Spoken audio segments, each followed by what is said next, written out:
Tujuan pembelajaran kali ini adalah kita akan memahami lebih lanjut apa itu knowledge, dari definisinya, hierarkinya, tipe-tipenya, dan hal-hal yang terkait lainnya. Kita juga akan mengetahui si pemilik dari knowledge itu adalah expert, kira-kira seperti apa saja kriterianya. Agenda pembelajaran pada pertemuan kali ini adalah dimulai dari knowledge definition, knowledge hierarchy, knowledge types, expert reasoning method, dan human learning model. Latar belakangnya adalah pada KMS, terutama pada huruf K, yaitu ada istilah knowledge.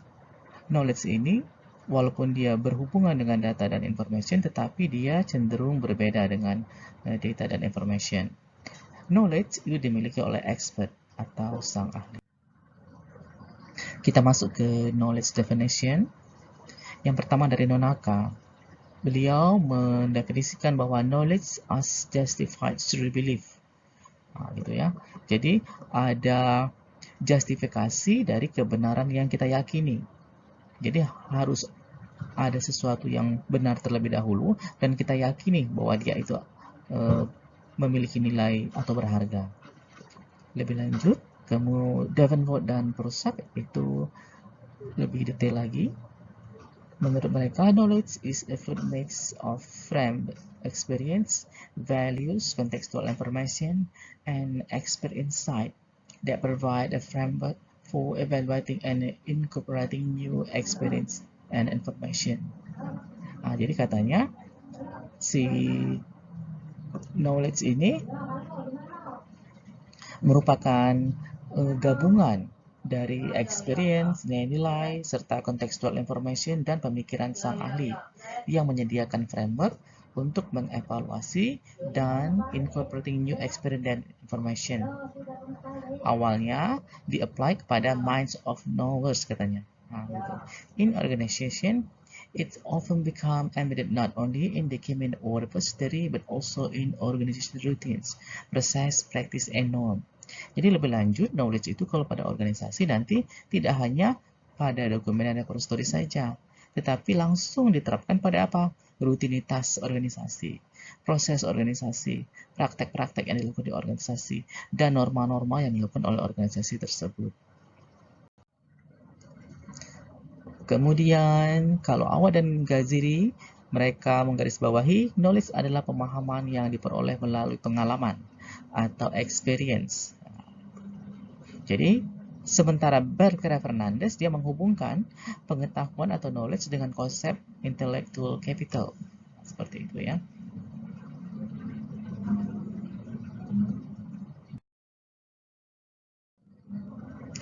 Kemudian, Berkera juga menjelaskan knowledge itu mengacu pada information yang memungkinkan tindakan atau action dan keputusan decision atau informasi dengan arah direction. Jadi knowledge itu terkait dengan action, decision, dan direction.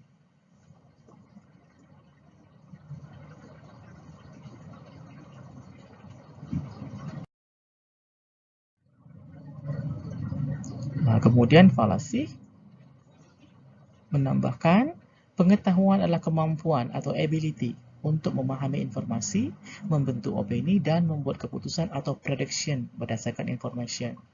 Jadi informasi itu di sini apa? Sumber dari knowledge ya, sumber dari knowledge. Sedangkan data sumbernya untuk information, sehingga dia saling terkait. Data diproses jadi information, information diproses menjadi knowledge. Kira-kira seperti itu ya. Kemudian secara filosofi, knowledge itu juga sudah diungkapkan oleh Albert Einstein ya. Dia merupakan ahli fisika, teori fisika keturunan Jerman. Dia sangat populer karena teori yang dibangunnya, yaitu teori relativity. Kemudian beliau juga mendapatkan Nobel pada tahun 21. Menurut Einstein, dia diabadikan ya dalam sejumlah quotation-nya. Yang pertama katanya, the only source of knowledge is experience. Gitu ya. Jadi sumber satu-satunya dari pengetahuan itu adalah pengalaman. Yang kedua, information is not knowledge. Nah, ini jelas ya, informasi bukanlah pengetahuan. Kemudian dia conclude ya, learning is experience. Jadi pembelajaran itu adalah pengalaman. Everything else is just information. Nah, jadi kalau kita summary kan, learning is the only source of knowledge. Nah, seperti itu. Jadi untuk mendapatkan pengetahuan, kita harus mendapat melalui learning. Walaupun nanti lebih detail, learning itu bisa dilakukan secara formal atau informal. Nah, yang kalian lakukan melalui perkuliahan itu cenderung ke formal learning atau pembelajaran secara formal.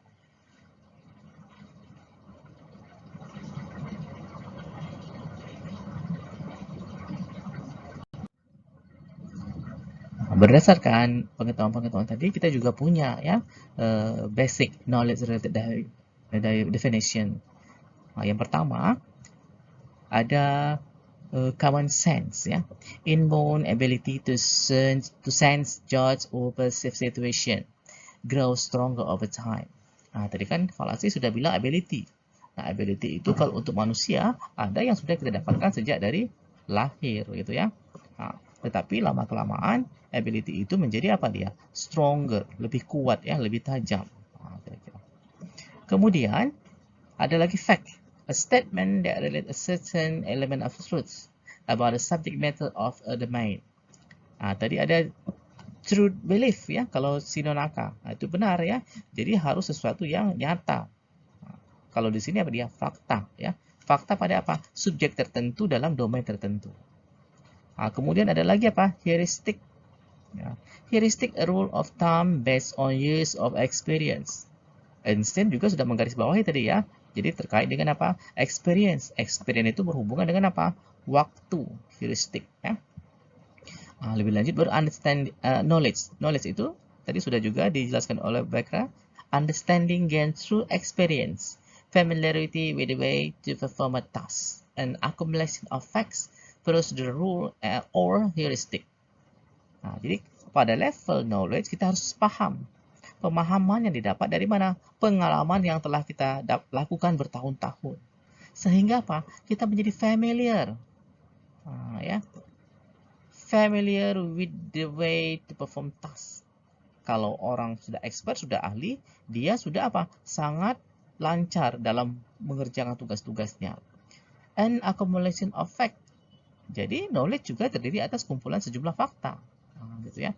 Prosedur dan heuristik. Heuristik tadi apa? Experience itu ya. Nah, kemudian ada lagi pengetahuan terkait knowledge, yaitu adalah intelligence, the capacity to acquire and apply knowledge. Kalau pada sampai knowledge itu maksudnya understanding, paham. Tetapi tidak cukup paham saja. Paham tadi harus dapat di-apply. Nah, supaya dia bisa apply, kita harus punya apa? Capacity, berupa apa? Intelligence atau kecerdasan. Nah, kira-kira seperti itu ya. Oke, kita uraikan tiga terminologi utamanya, yaitu data, information, and knowledge. Data, kita mulai ya, berupa unorganized and unprocessed fact. Dia bersifat static, a set of discrete fact about an event. Nah, jadi ini menurut Bekra ini, data itu dia masih fakta-fakta yang belum terorganisasi, belum diproses, masih statis. Nah, ya. Dan biasanya terkait apa dia? Discrete fact about event. Urutan-urutan kejadian yang terkait pada suatu fakta-fakta yang terjadi terkait dengan suatu kejadian. Kalau dia diproses, maka ada istilah information, aggregation of data that make decision making easier.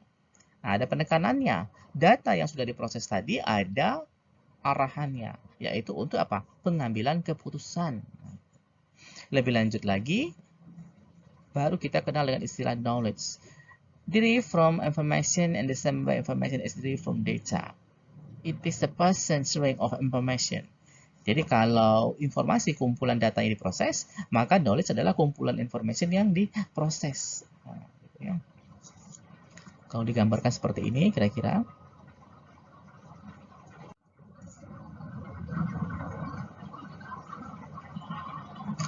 Nah, kemudian hubungan antara data, information, dan knowledge itu juga bisa dikaitkan dengan value. sesuatu ya yang value-nya masih zero to low itu cenderung pada sisi data. Tetapi kalau dia medium, high, itu sudah ke information. Jadi ini yang pengait dari data, information, dan knowledge ya. Jadi pada unsur data juga sudah ada knowledge-nya, tapi sangat sedikit sekali nilainya. Tetapi kalau dia sudah information semakin tinggi ya, itu very high, maka knowledge-nya sudah bagus. Kira-kira seperti itu ya. Ini menurut Baker Fernandez. Kemudian mereka juga mengilustrasikan, seperti ini kira-kira hubungannya. Nah, kita lihat. Jadi kalau sudah sampai formula itu dia sudah knowledge ya. Tetapi kalau masih data mentah seperti ini, berarti masih cenderung ke data. Nah, itu ya. Nah, tapi kalau sudah ada assignment-nya, equivalency-nya, maka dia cenderung apa? Information. Sudah ada prosesnya ya. Nah, ini knowledge, data, and information related to event. Nah, itu ya.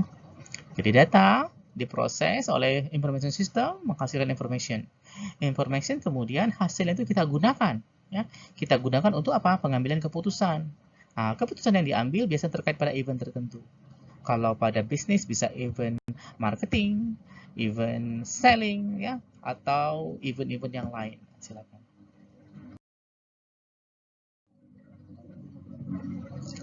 Baru ke hierarchy, data merujuk ke information, information ke knowledge, knowledge ke wisdom, seperti itu ya. Semakin dia ke bawah ya, semakin rendah, maka sangat mudah dibuat algoritmanya. Kebalikannya, semakin itu berhubungan dengan experience, heuristik ya, wisdom, maka dia akan sangat sulit dibuatkan algoritmanya. Nah, seperti itu ya. Sehingga cenderung kalau semakin ke data, semakin mudah dibuatkan program.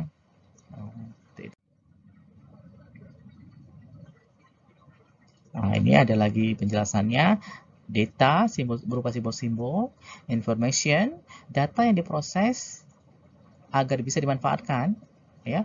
Kemudian informasinya menjawab, bisa terkait who, what, when, where. Nah, kemudian kalau sudah pada knowledge, maka aplikasi data dan informasi dan menjawab pertanyaan. Nah, ini yang kita garis bawahi adalah pertanyaan how, bagaimana, seperti itu ya. Jadi yang kita perlukan itu kumpulan bagaimananya. Nah, seperti itu. Understanding mengapresiasi pertanyaan why, wisdom itu evaluasi dari understanding. Knowledge ada banyak macamnya. Nah, sekarang kita lihat ya, setidak-tidaknya kelompok knowledge itu ada 3. Yang pertama, dia bersifat shallow and deep. Ya. Yang kedua, procedural and episodical. Yang ketiga, nanti yang akan dijadikan acuan utama adalah explicit and tacit.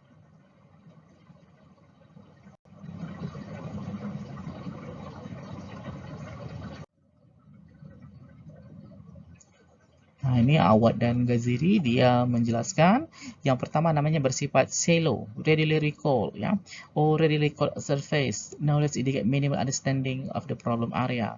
Jadi yang sudah banyak beredar gitu ya, dan yang sudah lumrah itu namanya shallow, readily recall. Tetapi ada juga knowledge itu yang bersifat deep. Jadi dia baru bisa ketahuan dia knowledge setelah apa? Mengalami tahunan experience-nya. Yang kedua, knowledge itu bisa dibagi menjadi periodical dan episodical. Nah, yang ketiga, baru dari Nonaka, itu dia membagi menjadi explicit dan tacit knowledge. Nah, yang ketiga inilah yang kita pakai ya, yaitu knowledge dibagi berdasarkan Nonaka ya, explicit dan tacit. Kita lihat dulu explicit knowledge. Explicit knowledge itu apa? Knowledge yang sudah terkodifikasi dan terdigitasi. Bisa dalam buku, dokumen, report, memo, dan lain sebagainya.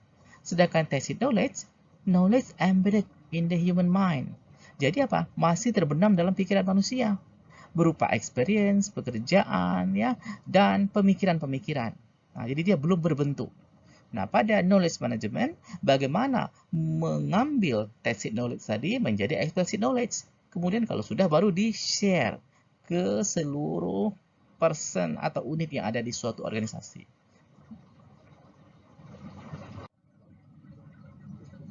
Ini ilustrasi ya, bagaimana tacit dan explicit knowledge. Nah, sekarang baru masuk ke expert. Knowledge yang kita bicarakan dari tadi, itu adanya pada pikiran orang. Orang itu kita kenal dengan nama expert. Ya. An expert is a specialized area, master that requires knowledge. Jadi orang kalau dikatakan master, dia memiliki apa? Keahlian pada area tertentu. Gitu ya. The unique performance of a knowledgeable expert is clearly noticeable in the decision-making quality. Sang ahli bisa dikatakan expert itu kalau dia apa? Unique performance. Jadi dia tidak sembarangan dalam berkinerja, terutama dalam apa? Kualitas pengambilan keputusannya. Ya. Knowledgeable expert are more selective in the information they acquire. Jadi cenderung expert itu selektif, dia tidak asal pilih informasi yang ada. Kemudian expert are beneficiary of the knowledge that come from experience. Jadi dia bisa mengambil manfaat dari pengetahuan yang muncul dari pengalaman yang sudah dia lakukan. Itu kira-kira ya.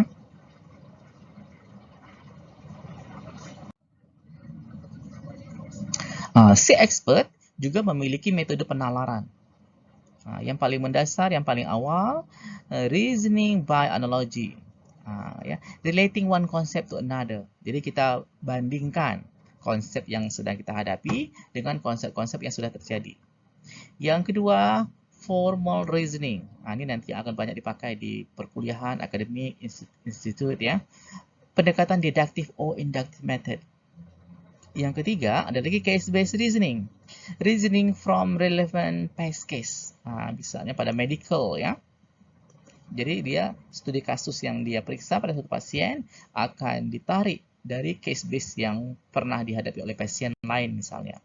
Atau pada hukum juga boleh menggunakan case-based reasoning.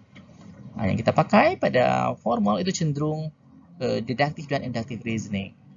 Deductive reasoning itu terkait dengan exact reasoning. It deals with exact fact and exact conclusion.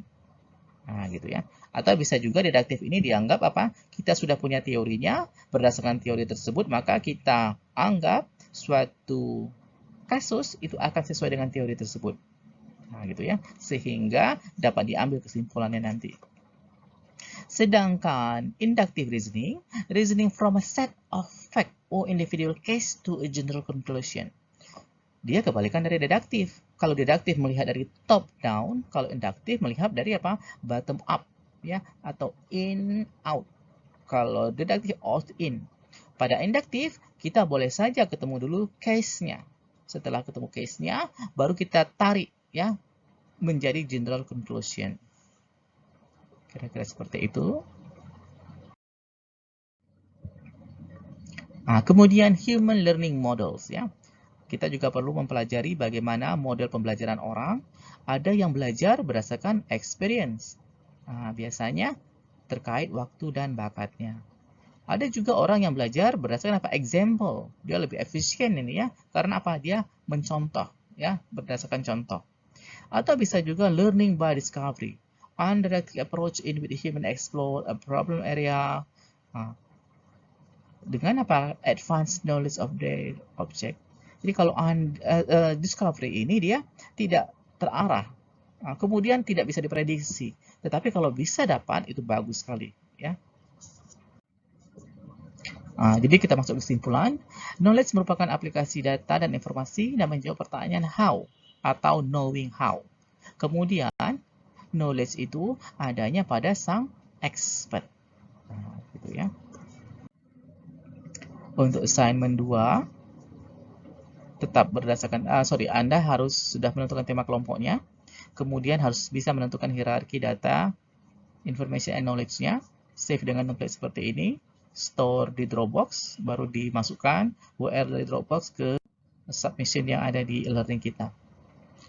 Sejumlah reference yang terpakai pada pertemuan untuk knowledge essence ini. Oke, sampai jumpa. Semoga berhasil, sehat selalu.